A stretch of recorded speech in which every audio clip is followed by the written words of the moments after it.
يا اما في الاير فراير، يا اما بسيبه في الشمس ينشف، يا اما بتحطيه في الفرن بس على درجة حرارة بسيطة جدا. بحط عليها الشبكة دي عشان ما يطيرش في الاير فراير.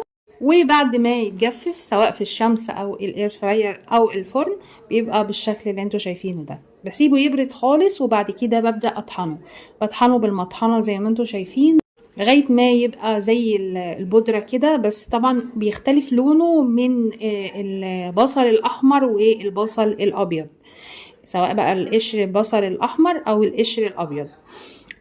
بيبقى بالشكل اللي انتوا شايفينه ده وريحته حلوة قوي. بيبقى ينفع بقى في كل وصفاتك اللي بتتبلي بيها المشاوي، البانيه، السمك. ممكن كمان تحطيه في التقلية بتاعة الكشري، بتدي طعمه في منتهى اللذاذة. ممكن كمان تحطيه في البصارة، تقلية البصارة كمان بيدي طعم جميل جدا.